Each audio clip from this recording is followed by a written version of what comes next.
meski bear market gini, justru porto saya all time high, bro. Hah? Iya, jadi aset saya all time high sekarang. Ini BTC apa bukan nih? Ya pokoknya total portfolio, iya total aset. Aku bisa? Bisa dong, karena kita kasih solusi. Gua pikir influencer kripto pada ngilang, pada ngumpet. Taunya pas bear market masih ada juga yang mau duduk di sini ya. Halo Bro Dewi, apa kabar? Baik dong. Steven Anderson, kita update Bitcoin, kita update perkoinan, apa segala macamnya. Karena memang ada kebutuhan juga dari teman-teman ya. Karena bingung. Kondisinya kemarin gue disuruh nyerok.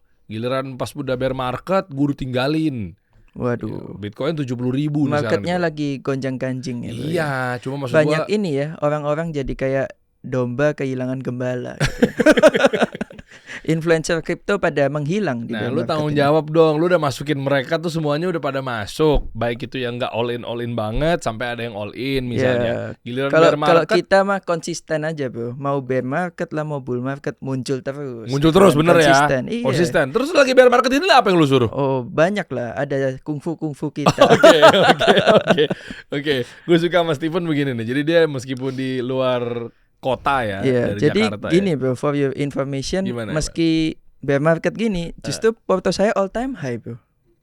Hah? Iya, jadi aset saya all time high sekarang. Ini BTC apa bukan nih? Ya pokoknya total portfolio, iya total aset. Aku bisa? Bisa dong, karena kita nyerok koin yang bagus.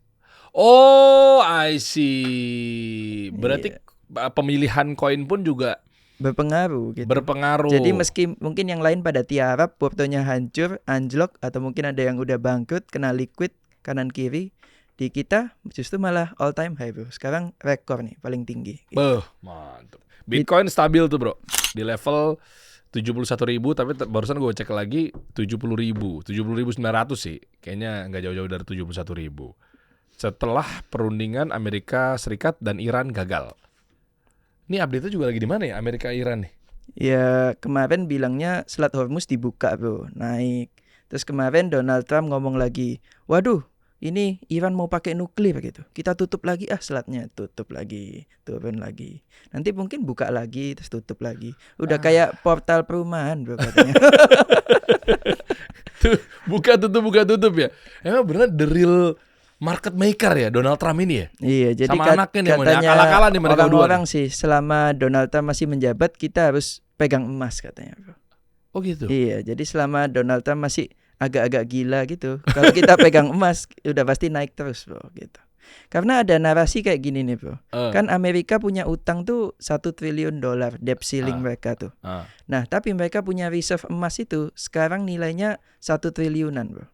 Nah, artinya mereka itu bisa bayar utang mereka dengan menggunakan aset emas mereka nih. Jadi kalau di net off, utangnya lunas kayak gitu. Nah, makanya ada narasi tapi nggak tahu benar apa enggak kalau Donald Trump bikin drama-drama kayak gini nih buat menaikkan harga emas, Bro. Sering berjalannya waktu supaya reserve mereka ini naik, jadi bisa melunasi utangnya kayak gitu. Gue udah duga nih. Iya, makanya emas naik ratusan persen kan. Nah, dari yang kemarin kita podcast kan saya ada pernah bilang juga tuh, kalau emasnya naik udah pasti ada krisis gitu. Dan tahun lalu belum ada perang ini kan, Bro. Nah, sekarang udah ada perang nih. Oh, makanya ada isu katanya Donald Trump tuh ngegoreng emas, negara-negara pada beli emas biar emas naik, yang ujung-ujungnya dia untuk bayar utangnya dia ya. Benar, ada narasi seperti itu. Berarti kalau ngeliat dari sekarang lebih baik emasnya di hold apa di trading XAU nih, Bro? Karena ini banyak yang nanya juga ke gua nih mengenai trading emas, forex, XAU, emas. Karena kan banyak yang menyamaratakan. Ya gini, emas ya emas gitu loh. Emas yang dimaksud adalah logam mulia atau emas yang XAU digital, atau apalagi yang serba emas tuh saham Indo kan ada juga kan? Ada. Nah, saham-saham kayak Antam gitu. Iya, jadi apa nih yang bijak nih, Bro? Untuk kalau kita ngomong emas dulu deh, baru ntar kita bahas mengenai kripto, Bitcoin apa segala macam. Oke, jadi kalau emas ini ya tetap aja dia safe haven ya, Bro ya. Jadi gimana pun kalau ada krisis, ada apapun dia itu pasti naik gitu. Kalau ada hal-hal yang genting, negara gonjang-ganjing gitu kan. Kan dari kita coba kilas balik ya. Di tahun 98 itu terjadi krisis, emas itu naik 2 kali lipat. Tahun 2008 ada krisis global financial crisis, emas juga naik 2 kali lipat. Tahun 2020 ada COVID, emas juga naik 2 kali lipat. Sekarang emas juga naik 2 kali lipat lagi, naik tertinggi gitu kan. Oke. Nah jadi kalau ada krisis kayak gini, kita ini harus pegang emas gitu. Nah tapi kalau di kungfu kita yang diajarkan di komunitas kita itu bro, kita tidak memilih pegang emas batangan. Kenapa bro? Soalnya emas batangan, kalau kita kalau beli aset ya, kita selalu cari apa yang bisa kita gadaikan. Tapi mohon maaf kalau riba atau gimana nggak tahu ya. Jadi misalnya kita kalau beli emas batangan nih bro, lu gadein di Pegadaian atau di mana lah misalnya, bunganya gede banget bro, 2% sebulan, sekitar segitu. Yang mana 24% lah sebulan ya. Tapi kalau kita beli emas digital yang dalam bentuk kripto, yang mana adalah PAXG atau XAUT atau emas digital yang punyanya Tether sama yang bikin dengan USDT itu. Nah itu bisa dijaminin lu pinjem cash itu cuma 3-4% per tahun bro. Nah kan sama aja, kenaikannya sama. Terus habis gitu ini juga 1:1 sama dengan emas. Dan juga gak repot juga, lu gak usah bawa kemana-mana, mau jual gak usah bawa ke toko apa. Tapi ya kembali lagi preferensi. Cuma kalau dari sisi saya sebagai investor, aku melihat ini lebih berpeluang gitu. Jadi misalnya nih, lu mau bikin sebuah bisnis, entah kos-kosan atau apalah, atau mungkin ini nih kayak ada kafe atau salon nih di bawah ya. Daripada uang 1M-nya lu beliin bisnisnya langsung, 1M beli kafe ini langsung, mending lu beliin emas digital dulu nih yang dalam bentuk kripto, terus lu gadein. Nah baru uang gadainya kan ini cuma bunganya 4% nih. Nah, lu buat bisnis ini, masa bisnis ini nggak bisa menyaingi 4% ini bro? Kan pasti bisa. Oh, ngerti gue. Bagi yang memang memilih kalau memang ternyata ada riba apa segala macam ya itu jalurnya. Iya. Misalnya kayak gue misalnya nggak seperti itu, caranya gimana bro? Nah, kalau nggak pakai jalur begitu. Nggak pakai jalur begitu ya udah pilih antara mau beli emasnya atau mau buka bisnisnya. Oh, tapi kalau kita yang mau memanfaatkan seperti itu kan namanya memanfaatkan carry trade ya atau cost of capitalnya yang murah kita pakai. Jadi maksudnya daripada lu buka bisnis set berarti kan untung lu cuma dari bisnis ini. Tapi dengan lu memanfaatkan kayak gitu berarti lu bisa dapat kenaikan harga emas dan dapat potensi bisnis lu juga. Jadi dua-duanya dapat. Dengan modal yang satu ya. Ini ilmu kayak begini, ilmu kungfunya Stephen ini ternyata dibahas juga di komunitas lo ya? Iya, jadi ini kayak lu tahu properti lah. Properti kan cara mainnya kayak gini nih, yang kunglo properti itu. Makanya kita nanti kan mau bikin webinar juga. Iya. Nanti kalau mau belajar kungfu kayak gini bisa detailnya di bawah link aja di ya. deskripsi Jadi, ya. Gue udah siapin sebenarnya ya pelatihan ya buat teman-teman semua dari gue pribadi gue bisa share ya gimana kondisi secara baik itu ekonomi mikro gitu ya atau ekonomi kreatif pemilik brand. Tadi kan lu bahas bisnis juga kan, ini petanya lagi kemana sih gitu kan, strateginya apa segala macamnya, bocoran-bocorannya, info A1-nya dan seterusnya gitu kan. Jadi ini pegiat atau pejuang ekonomi kreatif atau pengusaha itu arahnya kemana kalau memang berdasarkan fundamental as a branding gitu atau bangun brand. Nah itu dari gua, dari Stephen Anderson nanti juga ngebaca dari ekonominya secara makro juga bro, ya kan. Kalau memang pengusaha udah naik levelnya, biasanya dia udah masuk di titik yang namanya investor misalnya. Meskipun dia nggak harus udah titik lebar juga, dari bawah pun juga dia mau jadi investor juga nggak ada masalah. Nanti Stephen juga bisa bocorin juga tuh, ya nginvest ke mana sih yang tepat gitu. Atau muterin cash flow biar tetap sehat tuh dari perusahaannya tuh itu kemana. Atau mungkin koin apa segala macam ya. Bahkan nanti lu bocorin juga ya di belakang kamera kan lu bilang bahwa aset lo juga sekarang lagi banyak juga di hyperliquid. Iya. Dengan kondisi Bitcoin sekarang lagi naik turun. Nanti kita kasih lihat sekalian. Iya. Nah, detailnya kalau mau belajar sama kita berdua teman-teman, kita share secara webinar ya. Iya, nanti langsung aja klik link di deskripsi. Nah, nanti ada CS yang handle. Yoi. Gue juga di situ sharing juga tuh. Nah, ini bro, masih ingat nggak waktu itu aku bilang cicil uang sisa-sisa, viral tuh bro videonya. Iya betul. Masih ada nih. Gede banget tuh. Dia bahas juga itu di sini. Cicil uang sisa-sisa. Oke lanjut. 100 juta per bulan kan. Itu emas waktu itu. Bro. Iya. Nah ini kita update portfolio emasnya. Gitu dong. Coba kita liatin di sini. Lo kan waktu itu berapa pas nyicil berapa? 100 juta. 100 juta per bulan. Per bulan untuk cicil emas ya. Iya. Dari waktu awal sampai sekarang ya. Iya dari Juni 2022. Nah, ini dari awal kan masih sama nih Juni 2022. Nah, ini udah cicil sampai sekarang di April 2026. Total udah kekumpul berapa nih? 122,56 PAXG. Iya, bro, 9,8 miliar, hampir 10 miliar. 9,8 miliar Modalnya cuma 5 miliar jadi 10 miliar, bro. Cuma dengan nyicil uang sisa-sisa 100 juta per bulan, nggak pakai analisa, nggak pakai tarik garis, pokoknya beli emas terus, metodenya emak-emak. Ternyata bisa menghasilkan kayak gini dalam waktu 3 sampai 4 tahun. 2 kali lipat tuh. The power Modal of 5 mama, miliar jadi 10 miliar. Berapa? The power of mama. 5M jadi 10M. Jadi ibaratnya kalau 100 juta ini lo taruh 50 bulan di bank cuma ada di 5M. Tapi kalau dibelikan emas ternyata bisa jadi 10 miliar. Bro. Nggak pakai analisa ya. Ini yang gua bilang the power of compounding gitu loh. Kalau katanya Albert Einstein, keajaiban dunia ke-8 bro katanya. Emas, yang nggak cuma emas lah bro. Sebenarnya gini loh. Ini aneh tapi nyata gitu ya bro. Misalnya nih, lu punya uang 5 juta. 5 juta ini kamu investkan di instrumen yang 20% per tahun. Itu kamu investkan selama 20 tahun. Uang 5 jutamu itu udah jadi hampir 20 miliar. Tapi kalau kamu lanjutin lagi sampai 30 tahun, itu 5 juta terus-terusan jadi 100 miliar.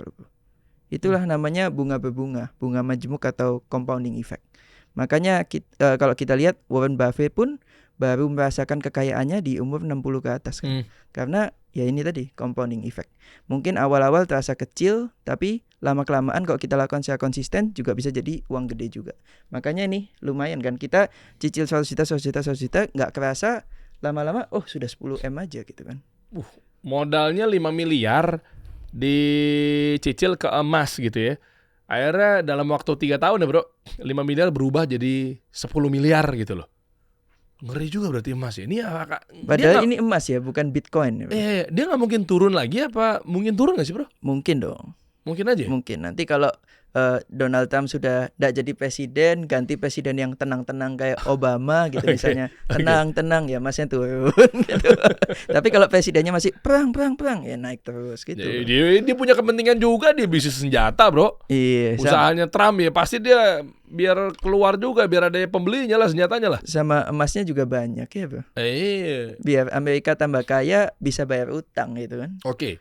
Ya juga ya. Tapi gue boleh tahu nggak sih bro, indikasi lo deh atau sudut pandang lo melihat bahwa ini koin atau ini aset kripto, bitcoin, ya emas, apapun itulah, saham Indo. Pokoknya gue ambil kesimpulan adalah di dunia investasi di industri ini, lo ngeliat dari apanya sih bro? Misalnya kayak, ya gue mau kayak emas, oke lah fundamentalnya jelas.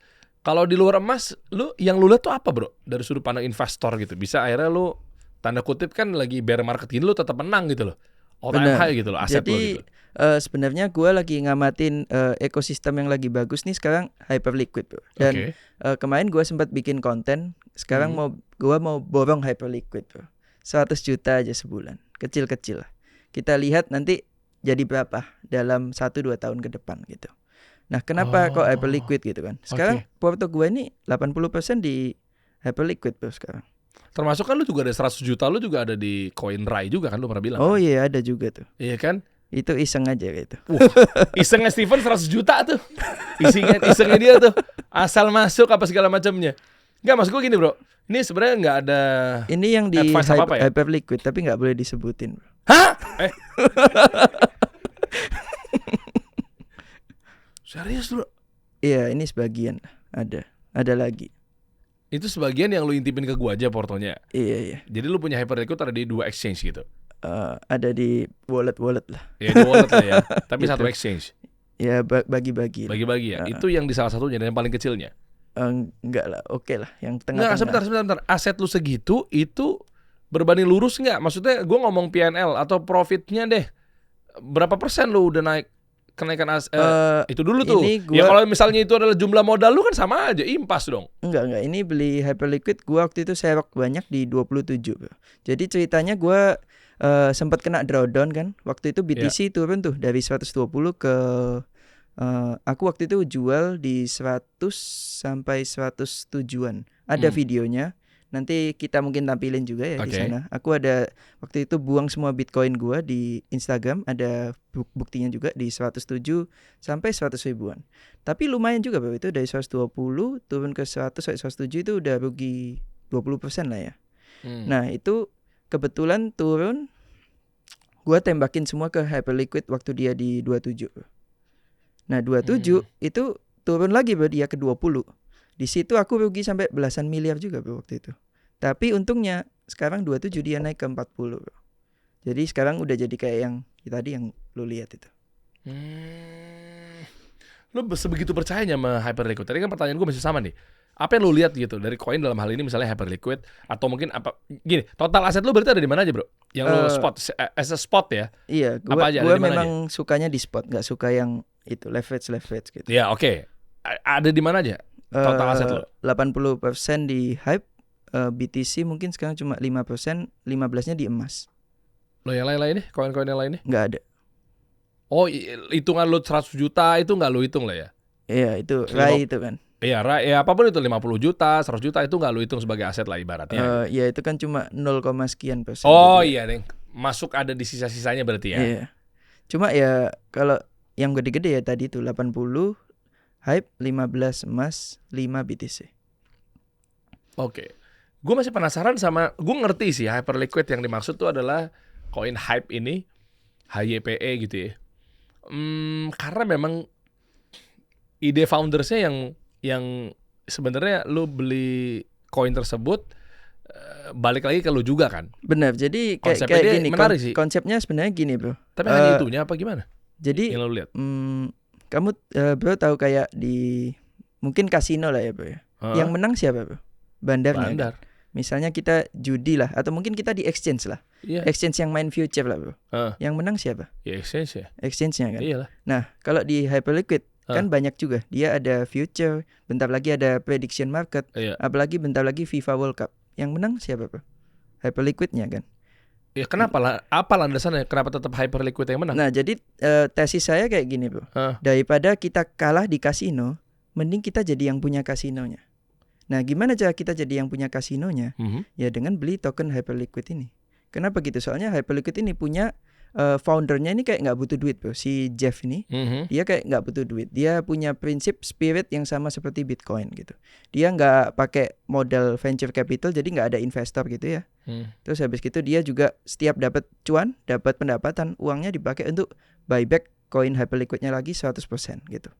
Jadi otomatis holdernya yang pegang koin Hype ini merasakan pendapatan dari bisnisnya seperti itu. Jadi setiap kali Hyperliquid ini menghasilkan uang, misalnya banyak orang lagi trading terus kalah, liquid, Hyperliquid dapat duit, itu dipakai untuk beli koinnya lagi. Besok ada yang trading lagi, kalah, dipakai lagi. Besok ada yang trading, kena fee, dibuat buyback lagi. Gitu terus. Sampai makanya harganya tetap stabil dan bahkan cenderung naik gitu. Apalagi dia barusan mengeluarkan inovasi, Bro, yang benar-benar diapresiasi ya sama Bloomberg. Dia keluarin yang namanya HIP-3. Nah, HIP-3 ini apa? Jadi sekarang kalian bisa trading saham US, komoditas 24 jam 24/7 gitu. Jadi setiap hari, setiap waktu udah bisa trading saham US dan komoditas di Hyperliquid. Sedangkan kalau di pasar forex, terus di pasar saham US, itu kan tutup tuh Sabtu Minggu, apa malam juga tutup tuh. Nah, tapi kalau di Hyperliquid bisa 24 jam. Jadi misalnya hari Minggu mau trading oil, mau trading minyak, mau trading emas, silver, semua bisa di Hyperliquid. Makanya itu ini ada data juga ya, Bro, di sini. Nah, jumlah perdagangan minyak sampai $1 billion volumenya di Hyperliquid tuh. Nah, jadi orang-orang itu pada berpindah ke sini daripada trading di pasar komoditas. Kenapa? Soalnya di sini 24/7 gitu, Bro. Kan orang-orang tuh ya mungkin punya dopamin ya, pengen trading terus gitu kan ya.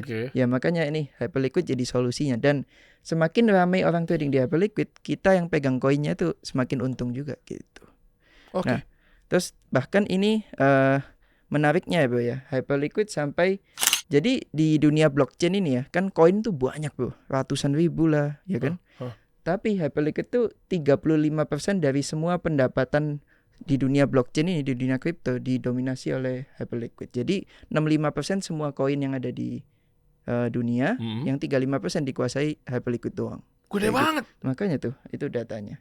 Nah, terus lagi ini kan kita lihat nih, ini adalah data protokol-protokol yang cuan di kripto gitu.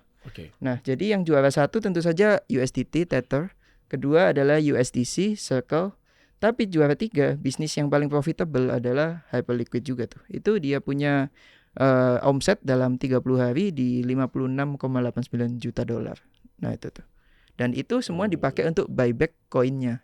Dan dari sini kita juga bisa lihat jika ini terus dilakukan, Bro, ternyata semua supply yang ada di pasar ini bisa di buyback oleh dari menggunakan revenue-nya itu dalam waktu 2 tahun aja, Bro.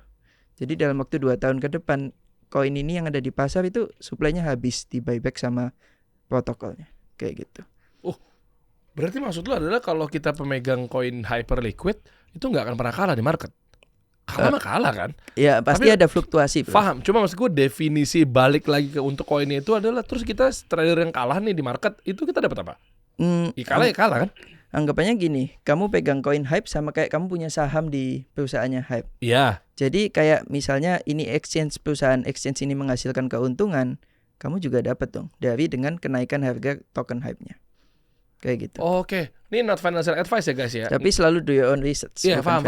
Cuma saya yang not financial advice yang mau gue maksud adalah ini versi gue ya. Gue nggak tahu lu seperti apa. Itulah kenapa alasannya gue ngelihat sebuah bisnis atau project itu dari fundamentalnya, bro. Makanya kenapa gue ngelihat ya koin ini kita sebut saja token RAI gitu ya, bro ya.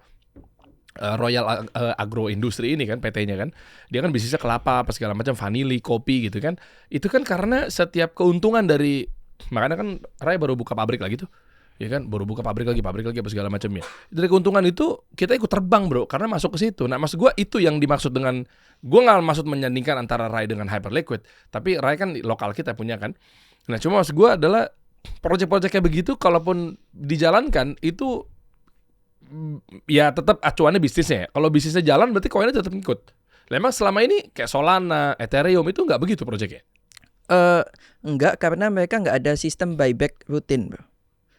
Nah, buyback itu yang penting untuk menjaga kestabilan harga. Jadi kalau kayak Hyperliquid ini kan dia punya misalnya, hari ini gua dapet cuan $1 juta. Oke, gua belikan lagi koin Hyperliquid $1 juta di pasar. Jepret. Berarti kan harganya ketahan. Oke, besok cuan lagi, ya udah beli lagi. Besok cuan lagi, beli lagi. Itu yang bikin harganya makin stabil.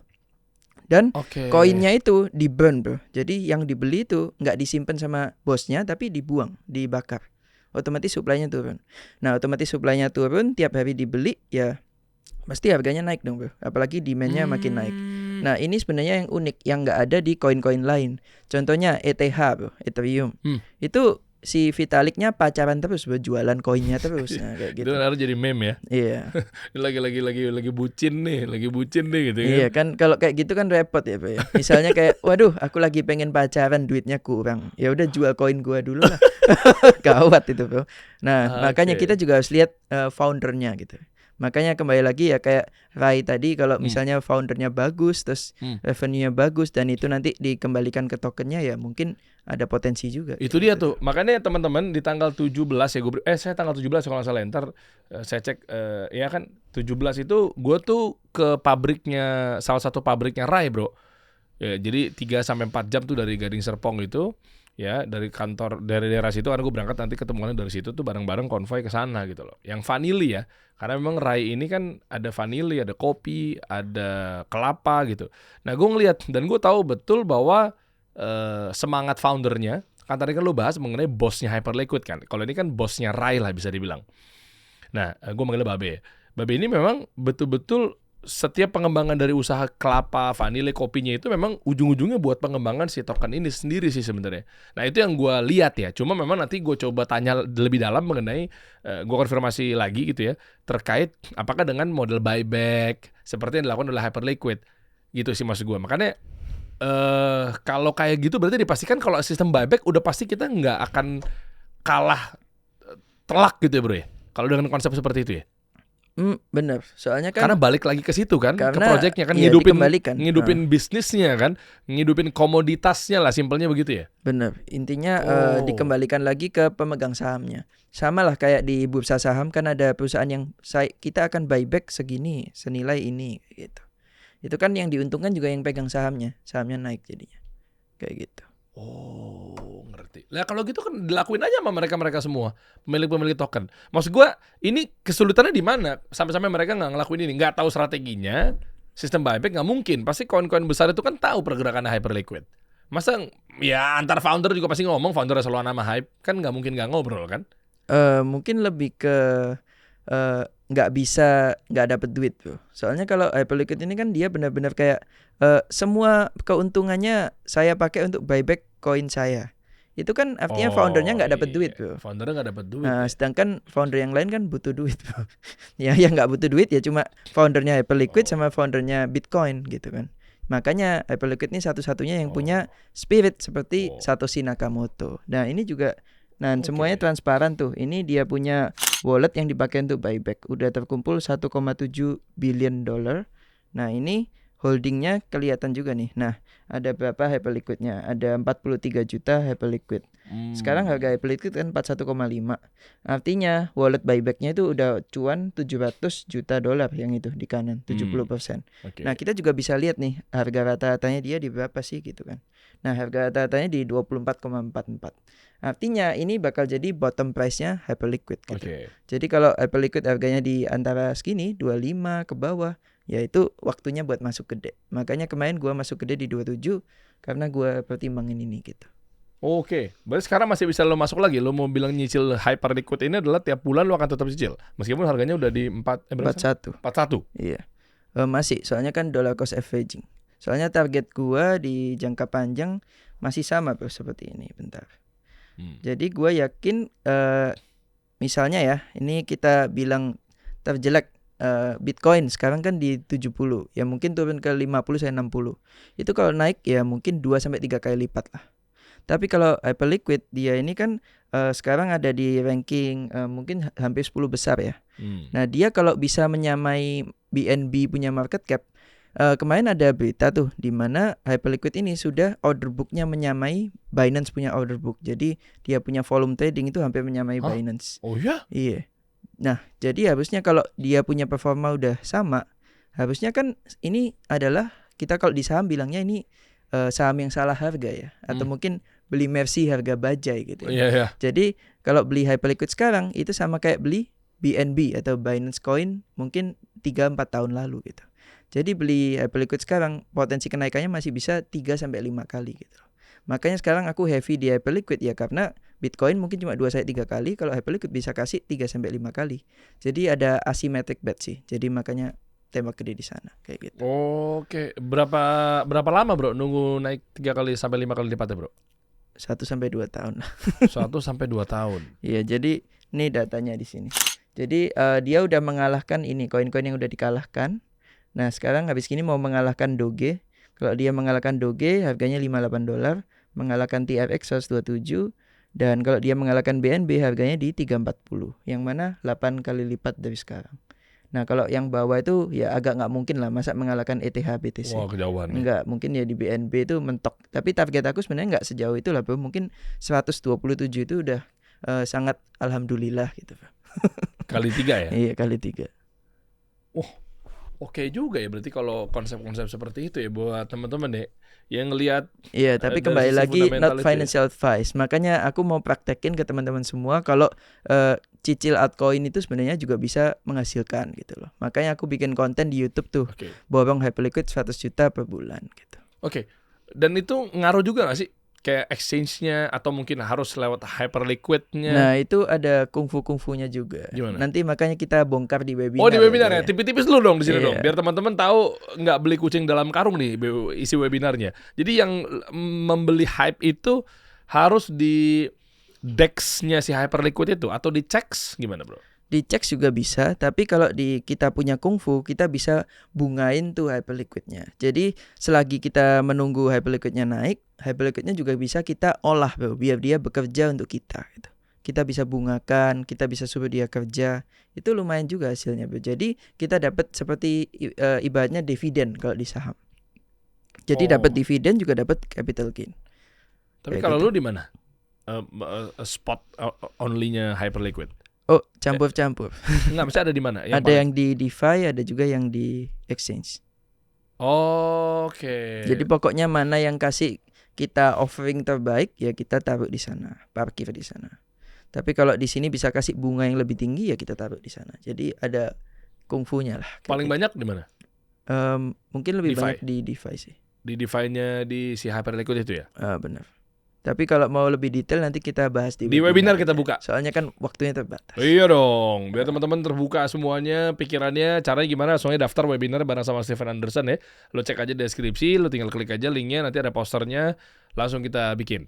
Ini jangan lama-lama teman-teman mikirnya nih. Kenapa? Karena bisa jadi hitungan bulan depan kayaknya udah harus mulai nih. Iya, kita langsung bahas ya karena waktunya semakin terbatas ya, Bro. Iya, sama seperti ruang gerak dari dolar dan rupiah nih. Terbatas apa enggak ya? Kok lama-lama Ini kok gimana lebar-lebar ya, terus Bro? nih. Ini ruang geraknya nih kayaknya nggak ada terbatas nih. Khawatir ada, gua nggak tahu nih oposisi apa bukan, apa gorengan doang. Katanya ruang geraknya dari 17.000 mau dibawa naik ke 22.000 bahkan 25.000. Lebay kayaknya. Masa dolar sampai 20 Ini gimana ribuan, juga, bro? Bro nih? Singapura Singapura 13.000 400. SGD. Iya. Indonesia terhadap dolar Singapura teman-teman 13 ribuan. 400. 13.400. Ini. Tapi kalau udah mau 17.200. iya. Aduh. Apa yang lu baca, Gimana bro? nih, Bro? Menurut lu gimana, bro? Nah, ini aneh sih, Bro. Karena trade balance kita neracanya surplus, Bro. Harusnya kan ini kuat-kuat aja. Terus katanya BI mau intervensi gitu, Bro. Tapi kok intervensinya nggak kuat ya, Bro? BI mau intervensi, Gubernur BI, Pak Peri maksudnya. Itu mau intervensi dalam arti apa? Menurunin suku bunga lagi? Bukan, mau ini biar nggak tembus 17.000, tapi ternyata ditembus, Bro. Cepet. Caranya gimana BI maksudnya? Gue jujur belum dapat beritanya BI mau intervensi. Biasanya kan sering kan, kayak dulu ini kan kalau kita lihat tiap kali mau menyentuh 17.000 itu selalu turun lagi, 17.000 turun lagi, 17.000 turun lagi. Baru kali ini, Bro, cedera tembus. Lewat 17.000 lebih ya. Iya. Udah breakout nih, Bro. Udah Nah, breakout. Kalau dari ini kayaknya ya, Bro ya. Artinya banyak memang trade balance-nya surplus. Tapi kayaknya banyak uang yang keluar dalam bentuk US dollar. Banyak orang menukarkan rupiahnya ke US dollar. Untuk apa? Nah, ada dua sih, Bro, sebenarnya. Pertama, kripto. Mungkin ada yang beli kripto terus di tradingkan di luar negeri atau gimana, kita nggak tahu. Tapi katanya rungkat, Bro, yang main kripto, ya kan? Rungkat semua, influencer pada hilang. Iya. Berarti anggapannya kripto bukan dong, Bro. Hilang kripto. Oke. Yang kedua, ini agak sensitif, Bro. Kayaknya sih yang kedua ini ya. Mungkin yang ketiga itu program pemerintah ya. Apa Mungkin yang kedua apa? Yang kedua, Ya kok lu lewatin? Waduh. Sensitif bahas aja dulu. yang kedua itu, Bro. Apa peran OJK maksud lo? Judol yang kedua. Oh, judol. Itu kan banyak nih orang main slot atau apa. Iya. Itu kan beli kalah uangnya pindah ke Kamboja, Bro. Oh. Nah, itu kan keluar terus uangnya, capital outflow kan namanya. Oke. Nah, kalau orang kalah slot apa itu semua uangnya pindah ke negara lain. Nguap ya. Otomatis nguap, boom.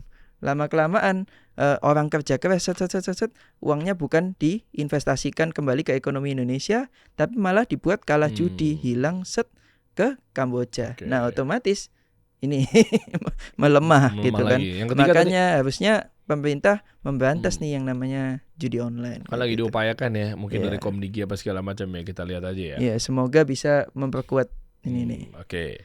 Yang ketiga tadi apa? Yang ketiga tuh Setelah judul tadi, alasan kenapa rupiah makin melemah.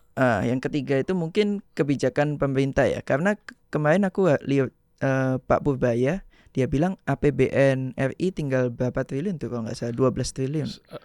Iya, gue juga baca lagi berita tuh, lupa gue. Iya. Iya, itu berarti kan kita harus menghemat punya program nih. Kita harus lebih fokus ke program yang memberdayakan masyarakat, membawa banyak lapangan kerja, biar nanti GDP kita atau pendapatan domestik bruto bisa meningkat Naik lagi. dan insya Allah nih turun lagi kayak gitu, Bro.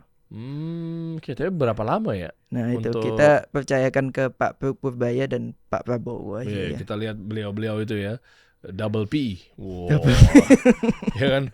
Prabowo Purbaya. Apakah nih kode-kode buat 2000? Oke, lanjut. Nah, mungkin kembali lagi ke Bitcoin ya, Bro. Oke.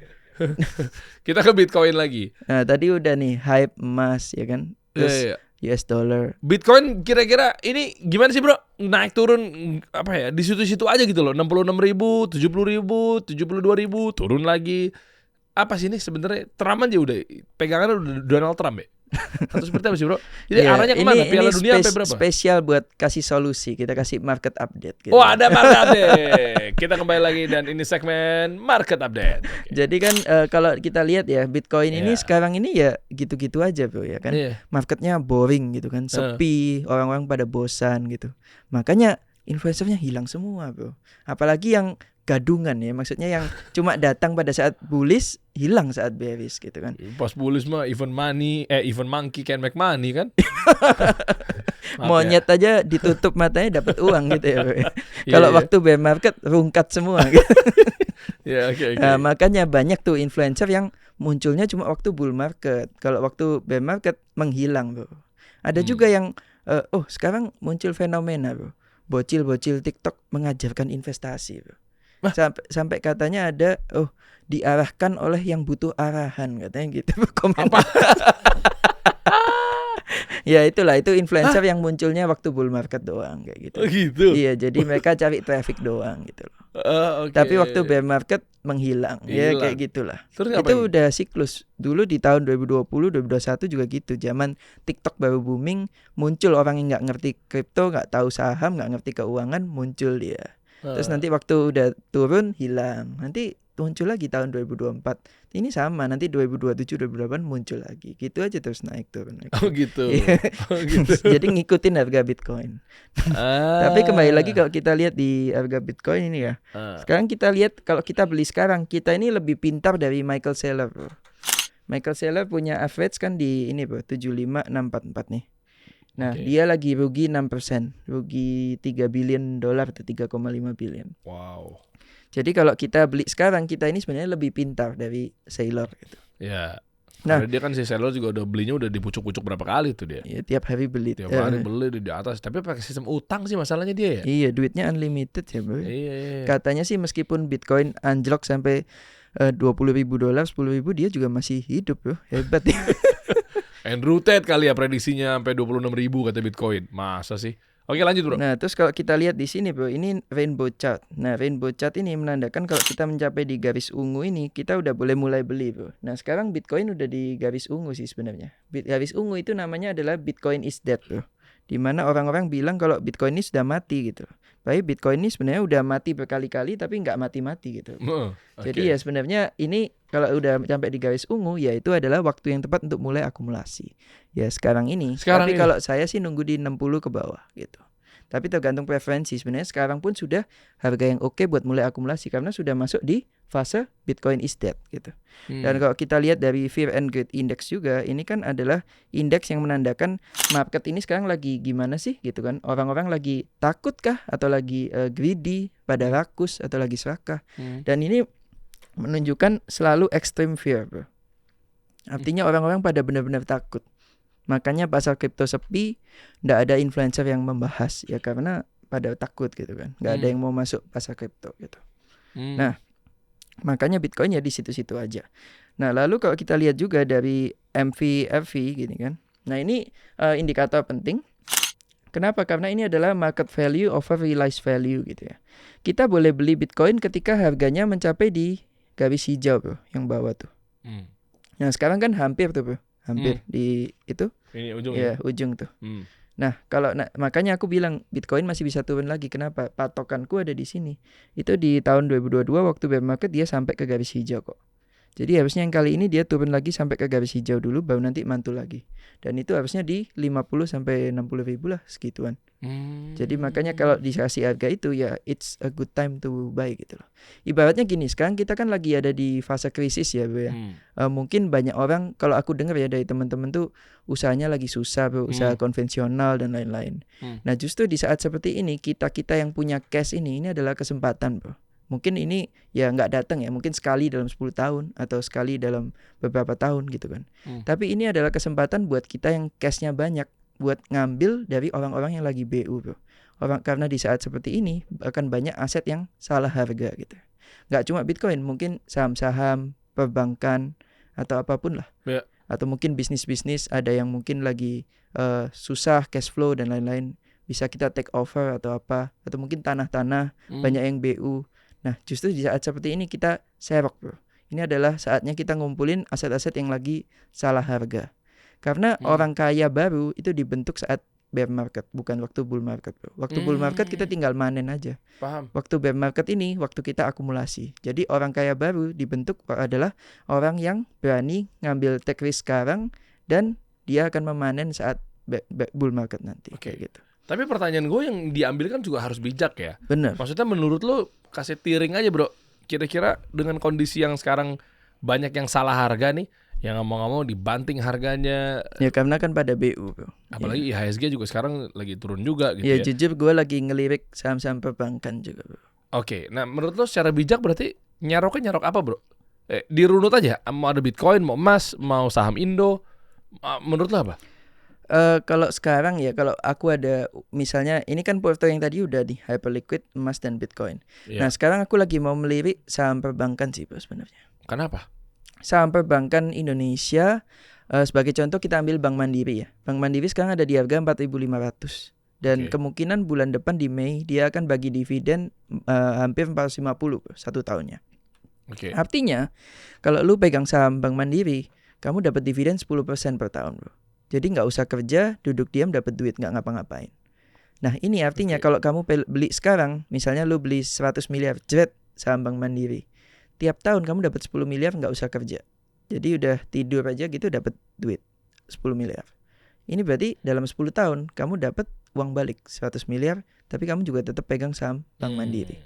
Nah jadi tesis saya kayak gitu. Apalagi nanti kalau harganya naik, uang siapa tahu dia balik ke all time high-nya di 7.000. We never know.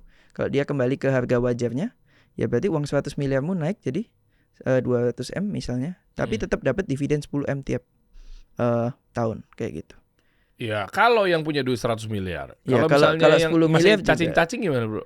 Cacing-cacing. Iya masih Ya kecil-kecil. kerja dulu bro. Kerja dulu. Makanya kalau kalau belum punya 100 juta jangan sok-sokan investasi gitu loh. Fokus ke layar ke atas. Kayak misalnya ikut webinar kita gitu kan. Iya belajar, kuasain dulu ilmunya ya, jangan langsung nekat ya, karena berapa banyak orang yang akhirnya rungkat terus nggak punya tabungan lagi kan? Benar, karena banyak yang bilang ya, bahkan partnernya Warren Buffett, Charlie Munger aja bilang 1 miliar pertama itu paling susah bro gitu. Kenapa? Soalnya dari 100 juta ke 1M itu kan 10 kali lipat bro. Tapi kalau 1M ke 2M itu kan cuma 2 kali lipat. Ya jadi gampangan mana? Cari yang ini 10 kali atau yang 2 kali? Ya gampangnya 2 kali kan. Dari 1 miliar udah gampang. Iya harusnya naiknya ke atasnya lebih mudah ya. Benar. Ketimbang dari 0 tembus ke 1 miliar pertama tuh kayaknya. Nah, itu paling sulit. Berdarah-darah ya. Berarti berdarah. itu kerja aja tuh di situ. Di situ fokus kerja aja. Nah 1 ke 10 baru boleh mulai investasi kayak kerja gitu. Kapan dapat 1 miliar bro? Bisa lah, zaman sekarang kan sebenarnya asal ada kemauan tuh semua bisa kan. Usaha sampingan Usaha sampingan. Freelance atau mungkin affiliate ya. Sebenarnya kalau kita lihat di zaman sekarang ya bro, itu kan semua serba mudah ya bro ya sebenarnya. Cuma anehnya banyak orang gini ya, sebenarnya aku mau cari pegawai itu juga sering buka lowongan bro, tapi nggak dapat yang bagus gitu loh. Tapi sebenarnya di sekarang ini kan yang cari kerja itu banyak bro. Nah ini terjadi kesalahan nih, kenapa kok yang kita mau cari lowongan tapi yang datang ini kok nggak sesuai, tapi orang-orang yang ngelamar ini banyak sekali gitu loh. Nah artinya orang-orang yang lagi ngelamar ini harus meningkatkan kapasitas pendidikan mereka, harus mau belajar banyak soft skill gitu, biar mereka kompeten dan bisa diterima di kerja kayak gitu. Nah jadi sebenarnya di zaman sekarang kita mau cari duit sampingan tuh sangat mudah, nggak kayak dulu bro. Sekarang kan udah ada internet, ada YouTube, ada TikTok, ada Instagram. Ya tinggal kameranya nggak harus iPhone lah, pakai Xiaomi atau apa, udah pakai tripod ceklek ngonten aja gitu kan. Siapa tahu nanti ada affiliate lah, TikTok Shop lah, atau dropshipping lah, atau bahkan sekarang kan bisa ini affiliatein lu punya digital product gitu kan. Ya jadi sebenarnya peluangnya banyak bro. Jadi untuk mencapai 100 juta ya udah dari gini-gini aja gitu. Iya betul. Jadi teman-teman juga makanya beruntung sekali ya di hidup di zaman sekarang ini, yang tahun sekarang ya sebenarnya dari after COVID sih. Ada istilahnya namanya affiliate marketing ya, atau affiliate produk ya, jualan keranjang kuning. Itu kan tanpa harus produksi barang, ngejual produk yang udah jelas di pasaran. Kayak gitu-gitu. Cuma memang yang nyangkutnya mereka tuh adalah skill tentang buat kontennya itu bro. Nah itu makanya lu aja Vin. Ya kita sharing-sharing juga di situ teman-teman semua. Jadi peluangnya ada, cuma mereka tuh kenapa nggak naik-naik, karena nggak tahu polanya. Kasiannya mereka di situ. Makanya jangan alergi ketika nggak harus belajar sama gue juga, cek aja yang lain gitu ya. Jadi sebelum ngegas juga lu harus punya ilmunya juga gitu. Karena wah banyak bro, gue sampai nemu FVP tuh justru video yang ininya yang FVP. Gara-gara mungkin kontennya ya inspiring lah. Mungkin inspirasinya bukan yang sekedar cerita secara kompleks detail enggak, tapi cuma dia cerita bahwa kayak gue akan keluar dari, gue mengundurkan diri dari dunia affiliate gara-gara gue udah 2 tahun 3 tahun enggak jadi. Malah itunya viral FVP. Bahkan di captionnya tulis di video itu tuh dia bilang bahwa kayak boro-boro closing, FVP aja enggak lah, malah FVP yang itu. Nah maksud gue itulah cerminan bahwa orang-orang yang enggak punya ilmu langsung memulai. Padahal tanpa dia sadari, memulai itu kan pakai problem ya, memulai itu pakai keresahan apa segala macam. Lihat deh, konten-konten yang dicurhat tentang udahlah udah 2 tahun aku mengundurkan diri, selamat tinggal TikTok, aku nyerah. Lah itu kan keresahan ya. Lah yang itu malah viral. Nah, ya sebenarnya kalau ini ada PR yang kedua, Bro. IQ, EQ, literasi, mindset, dia kan nanya di situ. Jadi nggak tahu bisa memanfaatkan peluang ketika padahal tahu itu videonya FVP. FVP berangkat dari mana? Dari keresahan. Keresahan dari mana? Dari storytelling. Nah itu kan udah kelihatan tuh, udah kode. Cuma banyak juga UMKM yang nggak bisa menerjemahkan kode-kode tersebut, Bro. Nah jadi akhirnya videonya FVP 2 juta views, akhirnya dia udah keburu tutup akun gitu loh. Padahal kalau dilatih, ini kan bisa FVP. Oh berarti gue berangkat dari keresahan nih. Cerita kan bisa deh video-video sebelumnya, sebelum jualan affiliate gelas diceritain tuh di situ tuh. Itu kan banyak orang tuh kendalanya begini, banyak orang tuh aus tuh susah terselesaikan dahaganya, banyak orang repot. Misalnya gelasnya gelas yang bukan keramik misalnya, repot juga kali kalau kemana-mana lu bawa yang kayak gini di tas lo. Nah sekarang ada nih solusinya. Itu kan berangkat dari masalah atau keresahan dulu baru masuk solusi. Yang kayak gitu-gitu kan ilmu leher ke atas. Makanya sebenarnya di webinar gue bagikan ya. Gue sharing makanya sama nanti langsung nanti di kita link bahas deskripsi ya. Deskripsi aja langsung klik aja. Karena memang miris sih bro, Gen Z zaman sekarang nih ya. Kan ada beberapa tim yang masih Gen Z gitu ya. Oke. Mereka itu mungkin semangat juangnya agak kurang kalau dibandingkan dengan generasi yang milenial ke atas gitu. Oke. Nah makanya seperti yang lu bilang tadi, baru jalan setahun gak ada orderan udah ampun menyerah, mundur diri gitu kan. Ya kan padahal kalau kita konsisten, kita coba terus, ada salah kita evaluasi, salahnya di mana, apa yang bisa diperbaiki gitu kan. Kita coba-coba terus, siapa tahu mungkin di konten ke-100 kamu masih belum berhasil. Tapi siapa tahu di konten ke-1000 itu adalah turning point, titik balik dalam hidupmu gitu kan. Siapa tahu di konten ke-1000 kita itu FYP ya, atau mungkin tiba-tiba viral, tiba-tiba followernya naik 10.000 follower dari satu video kan, nggak ada yang tahu. Iya betul. Sama sih, mungkin buka bisnis atau mungkin investasi juga kayak gitu. Misalnya mungkin buka bisnis 1 gagal, bisnis 2 gagal, siapa tahu bisnis ketiga berhasil gitu loh. Jadi ya jangan mudah menyerah gitu lah. Yang penting kita coba terus, kita cari uang halal, nggak aneh-aneh, ya pasti sama yang di atas Tuhan pasti kasih jalan lah bro, gitu kan. Ya sesimpel itu. Mantap. Ya. Ada bocoran apa lagi bro? Ada nih, ada jamnya Bitcoin yang kemarin tuh bro. Ya. Itu asik tuh. Iya, jadi coba lu keluarin lagi dong. Nah ini masih sama seperti pembahasan kemarin bro. Jadi Bitcoin tuh sebenarnya ada jamnya gitu kan. Kemarin kan kita sempat bahas viral tuh. Ya. Jadi ini namanya halving clock nih. Jadi kita bisa lihat kapan Bitcoin mencapai titik puncaknya dan kapan Bitcoin mencapai titik bottomnya gitu. Iya. Nah kalau dari sini kita bisa lihat titik puncaknya atau cycle maksima itu selalu di segitiga merah. Nah itu mirip kan bro di sekitar segitu. Set. Nah nanti titik bottomnya atau cycle minima kapan ya itu sama juga di jam 14 sampai 15 tuh. Hijau.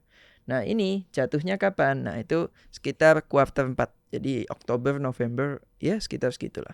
September, Oktober, November. Serok tuh di situ ya. Serok.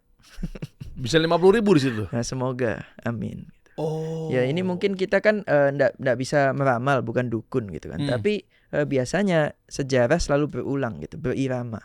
Jadi ya kita bisa berpatokan di sini. Dan kita gabungkan juga dengan yang power law yang biasa kita bahas juga nih bro. Nah jadi di sini kan kita bisa lihat nih. Nah power law-nya di merah ini. Yang mana di merah ini ya sekitar di 50.000 lah. Sekitar segini 50-60.000. Nah jadi kalian bisa akumulasi di sekitar sini. Makanya tadi gua bilang kan kalau di area 50-60.000 itu udah area yang bagus buat mulai akumulasi kayak gitu. Oke, berarti kan spot only kita borong di sini dan itu halving yang terjadi berarti nanti akan naik selama 3 tahun ke depan. Naik, iya. Iya, berarti start dari November nyerok di situ, abis itu bakal naik terus. Bull market belum. Mungkin gini dulu. Bull marketnya kapan? Bull marketnya mungkin di 2028. 2027 fase akumulasi. Naik tapi mungkin nggak kencang. 2028 baru kencang lagi. Oke, ya berarti tetap aja cerok di November 2026, didiamin aja gitu kan? Bener.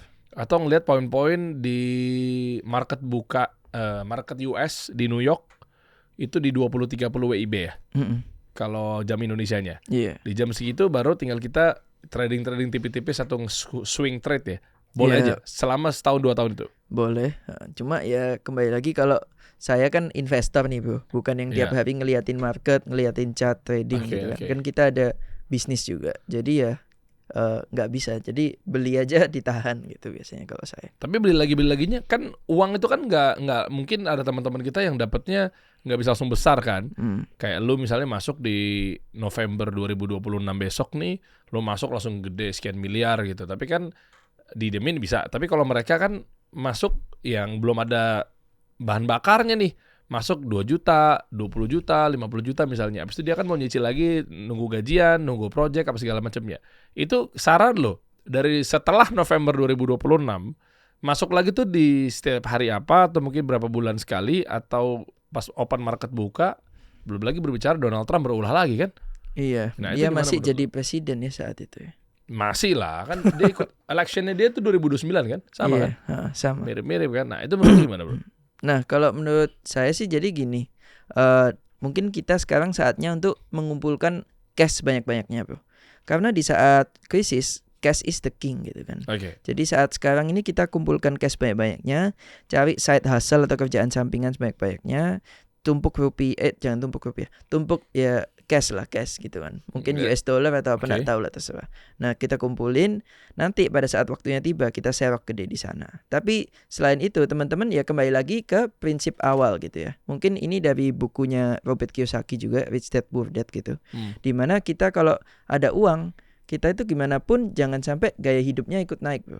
Nah sampai sekarang ini saya ya bro ya, kalau di fase sekarang misal saya cuma spending itu dari seluruh pendapatan saya cuma 1% yang dipakai untuk konsumsi. Sisanya 99% tembakin ke investasi. Lu masih muda, lu belum nikah bro. Iya, makanya belum nikah. Makanya ada privilege di sana kan. Jadi misalnya penghasilannya 100 juta misalnya ya. Itu kan 1%-nya ya 1 juta misalnya. Tapi ya saya kan lebih dari situ ya. Misalnya lah 1M gitu kan. 1M sebulan. 1%-nya itu 10 juta itu ya itu doang yang dipakai untuk hidup. Sisanya tembakin ke investment kayak gitu. Dan investmentnya paling banyak hyperliquid deh. Sekarang sih iya. Jadi makanya cara yang paling baik untuk jadi kaya, paling bagus ya itu tadi. Tiap lu dapat duit, misalnya lu dapat penghasilan 100 juta.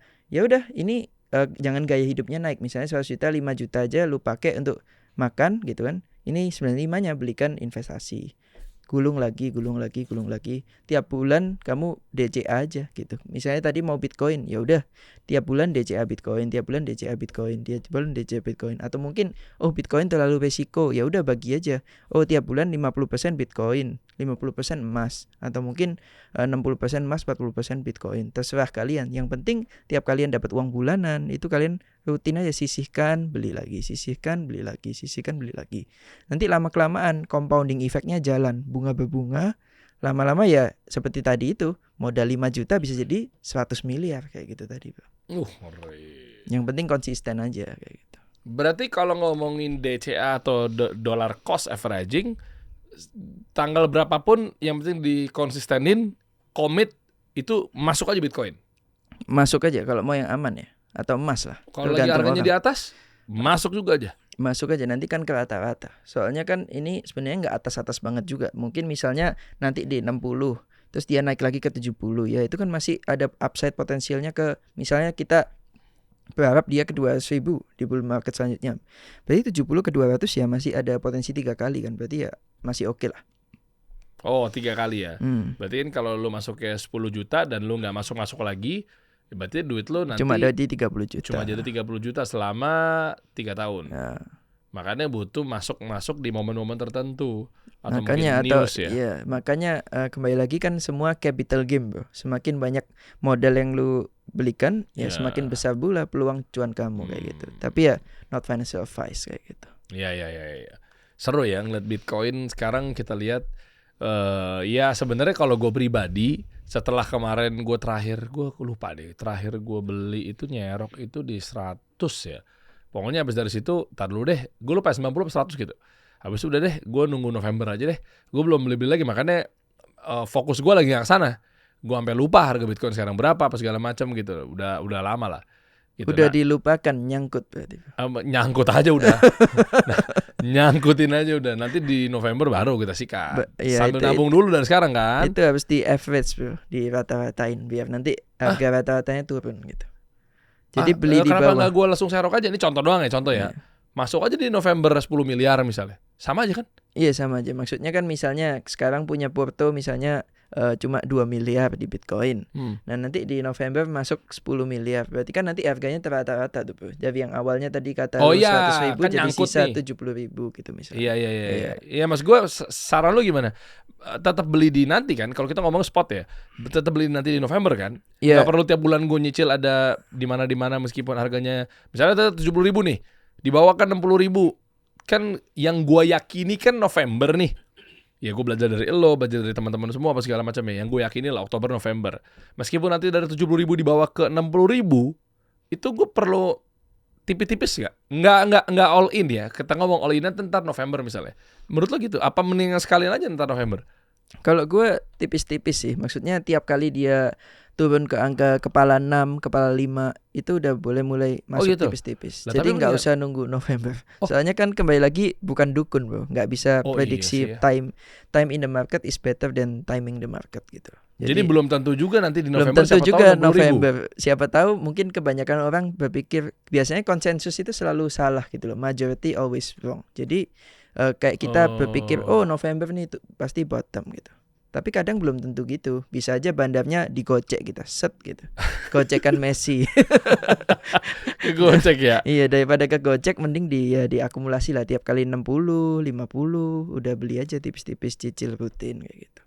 Jadi paling enggak kita punya posisi, enggak cuma jadi penonton gitu kan. Kalau cuma penonton ketinggalan pesawat, wah repot kan. Iya juga sih. Ini gue ya, nggak tahu kalau Steven, meskipun Steven juga ada aset di sana gitu kan. Gue nggak tahu kalau hitungan dia berarti kan kecil-kecilan yang ada di RAI ya. Ini gue nggak nyaranin lu juga gitu ya, token RAI, RAI gitu. Nah di gudang kripto tuh ada tuh kalau gue tuh di situ. Jadi itu gue kayak gitu bro, skemanya bro. Pelan-pelan, tipis-tipis gitu kan, terbang karena proyeknya gue ngeliatnya bahwa ini pabriknya kelapa, vanila, segala macamnya. Mendingan kayak begitu ketimbang tunggu nantinya juga gitu ya. Gimana portonya tuh yang kemarin? Ijo ya? Ijo lah, RAI kan? Iya. Ijo. Ya karena kan tadi kayak logonya hijau. Wes keren. Masuk. Always green. Yeah. Tagline-nya ada kali ya, RAI always green. Makanya gue saking penasarannya lagi ketika nih bisa bisnisnya seperti itu gitu kan, fundamentalnya kuat. Kayak gue rasa juga founder juga kayak nggak butuh duit juga tuh ya Babe. Kayaknya kayak mirip-mirip founder Hype juga kayaknya. Sama-sama hijau. Sama-sama hijau, Hyperliquid, RAI juga hijau. Tapi gue harus konfirmasi ya, apakah buyback tadi juga menarik sih? Kalau isunya adalah tentang kita hidup bareng-bareng di ekosistem ini deh, yaudah gue balikin lagi ke koinnya gitu ya. Nanti kan gue mau coba konfirmasikan. Makanya gue tanggal 17 mau ke pabriknya nih bro, pabrik yang baru dibuat gitu kan, karena kan kelapa di basicnya. Nah kalau kayak gitu-gitu masih ada harapan kali ya bro ya, kalau ngelihat dari fundamental ya mau RAI, mau Bitcoin, mau apa yang memang fundamentalnya kuat ya, Hyperliquid ya. Mendingan gue masuk kayak begitu-begitu ya bro ya, daripada yang project-project kayak kemarin Manta kan. Aduh ya. Nah, kayak kalau gitu-gitu ya. Jangan yang kayak gitu bro. Intinya kalau yang punya koin atau yang punya perusahaan itu tujuannya cuma memperkaya diri sendiri. Kayak Manta itu kan malah uangnya dibelikan Lamborghini sama yang punya. Nah kayak gitu ya jangan bro gitu kan. Ya Allah. Jadi kalau orangnya cuma memperkaya diri sendiri, ya jangan. Ada hubungannya nggak? Meskipun ini bukan menjadi tolak ukur ya teman-teman, tapi kayak foundernya tuh sudah kelar urusan sama finansial, atau bahasa kerennya financial freedom. Ya di luar dari godaan setan, di luar dari godaan isu wants, needs, itu ya gue lagi nggak bahas itunya dulu. Tapi memang secara kasat dulu aja deh. Kalau foundernya udah urusannya kelar sama dunia finansialnya, itu ada hubungannya nggak bahwa proyeknya ngebut? Bisa tergantung sih, bisa jadilah. Kayak Vitalik itu aja kan dia masih ada urusan tentang perbucinannya dia, pacaran lah, masih labil lah. Itu kan Ethereum, makanya maaf ya dengan segala hormat ya, holder-holdernya Ethereum kayaknya gitu-gitu aja gitu loh bro. 2.000, 2.500 turun lagi gitu. Ya gitu-gitu aja ya. gitu. Makanya gue ada, Ethereum gue ada aset, cuma nggak banyak lah. Ya, makanya kembali lagi sih, kalau foundernya itu nggak punya kepentingan yang maksudnya, oh aku BU, aku butuh duit gitu, aku bikin project ini memang cuma buat untuk eksploitasi, cari duit dari masyarakat, cari duit dari orang-orang gitu. Ya asal mereka udah terpenuhi semuanya dan matanya nggak hijau gitu kan, lihat duit, ya harusnya sih aman-aman aja ya. Makanya kita harus lihat lagi siapa orang di baliknya atau GCG, Good Corporate Governance. Iya, ya. Gue nggak nyariin apa-apa. Kalau gue ngeliatnya di PT Royal Agro Industri itu ya memang belakangnya gue tahu. Teman-teman pelajari aja. Anyway, berarti di ujung obrolan gue penasaran dari terakhir ya bro ya. Kayak kondisi nilai tukar sih bro. Ini kan saham Indo boleh deh tambahin lagi deh. Saham Indo ada yang lu lirik nggak bro? Sekarang jujur cuma ngelirik Bank Mandiri sih bro sekarang. Karena ya saya kan bukan expertnya di saham ya bro ya. Jadi kalau kita yang awam-awam gini, kita udah kena gejolak gonjang-ganjing di kripto, ya kalau bisa kita di saham jangan main yang bergonjang-ganjing juga bro. Kita main yang tenang-tenang aja, yang bisa tidur gitu kan. Jangan main yang konglo-konglo nanti naik 10%, turun 20%. Ya mungkin ada banyak yang suka di sana. Cuma mungkin ekspertis saya bukan di sana karena saya lebih mendalami kripto. Ya di saham saya fokus yang banking aja gitu. Nah sekarang sih lagi ngelirik Bank Mandiri seperti yang tadi saya bilang, BMRI. Sekarang secara PE ratio dan price to book value juga tergolong murah. Ditambah lagi dia punya dividen juga bagus 10%. Dan ya beli sekarang untuk jangka panjang, I think it's good. Dan selain itu mungkin BBCA sih bro, Bank BCA juga bagus, lagi murah banget. Bisa dibilang harga sekarang sama kayak harga 2021 2022 ya. Jadi itu juga boleh mulai diakumulasi. Tapi ya kembali lagi karena dia swasta, dividennya nggak segede itu, cuma 4-5%. Tapi ya boleh lah buat diversifikasi aset. Apalagi di tengah rupiah yang gonjang-ganjing ini kan. Karena gini bro, daripada lu deposito, mending lu beli saham bank. Saham bank misalnya Mandiri kasih dividen 10%. Deposito kasih kamu cuma 5%. 5-6%. Ya mending kan beli saham banknya, bisa dapat kenaikan harga plus dapat ini dividennya. Dividennya juga melebihi bunga bank, bunga deposito. Makanya ya daripada itu alternatifnya kembali lagi ya saham banking. Kalau yang cepat terakhir nih bro, kalau misalnya ya gue nggak lagi ngarahin ke obrolan cara cepat kaya gitu, enggak. Tapi kan nggak dipungkirin pasti mindset manusia, fitrah manusia pengennya kayak begitu kan, kaya, pengen beli supercar kayak lu juga kan bro, mereka bro. Itu ada di mana bro saat ini? Kayak Bitcoin enggak ya? Nanti ya kalau Bitcoin ya. Saat ini gini sih bro, sebenarnya kita semakin zaman ini semakin merusak otak manusia gitu. Kenapa gitu? Dulu di zaman dulu ya, mungkin orang lihat YouTube panjang, long format, mungkin 30 menit lah, 1 jam. Orang masih seneng nonton gitu kan. Sekarang lama-kelamaan makin pendek. Pendek jadi 3 menit, pendek lagi jadi 30 detik, 60 detik. Itu juga sama dengan mindsetnya, pola pikirnya. Karena mereka kayak kebiasaan cepet ngelihat videonya males lama-lama. Aku mau lihat yang cepet aja di TikTok. Makanya short video sekarang kan laris tuh bro. Instagram Reels, TikTok, YouTube Short. Ya karena orang-orang itu suka yang cepet. Akhirnya mindsetnya ini juga terbawa ke investasinya. Karena mereka kebiasaan instan cepet. Genset ini pengen cepet kaya, pada akhirnya ya rungkat itu tadi bro. Karena memang kekayaan itu ya harus dibangun pelan-pelan, fondasinya harus kuat dulu. Jangan dikit-dikit pengen cepet kaya, 10 juta pengen diubah jadi 10 miliar, begitu kan nggak mungkin kan bro. Ya 5 juta pengen jadi berapa gitu kan. Atau mungkin ada yang 4 juta jadi 1 miliar kayak gitu. Ya nggak mungkin lah bro kayak gitu. Nggak ada yang instan di dunia ini, semua butuh proses gitu. Indomie aja kan dimasak dulu baru jadi mie gitu kan. Masa meskipun mie instan ya, masa langsung cepet jadi gitu kan. Ya enggak, semua butuh proses di dunia ini. Jadi ya buat Gen-Z jangan maksudnya tetap fokus pada prosesnya dan pasti kalian juga akan mencapai gitulah. Jadi nabung pelan-pelan, konsisten, kerja, nabung, investasi, nanti lama-kelamaan juga akan jadi kaya kok. Jangan jadi orang yang pengen cepat kaya, karena uang yang biasanya datangnya cepat, hilangnya juga cepat kayak gitu. Mending uang yang ditabung pelan-pelan, nanti lama-kelamaan uangnya itu juga awet kayak gitu. Keren. Karena ini pelajaran juga dari teman saya yang lain, ada yang menang misalnya menang lotre atau menang jackpot gitu ya 10M gitu kan. Tapi biasanya cuma pegang uang 100 juta tiba-tiba kedapetan duit 10M. Itu lama-lama juga habis juga, Bro. Tapi beda kayak orang yang berproses. 100 juta dapat 1M, 1M dapat 5M, 5M dapat 10M. Itu biasanya uangnya awet, Bro.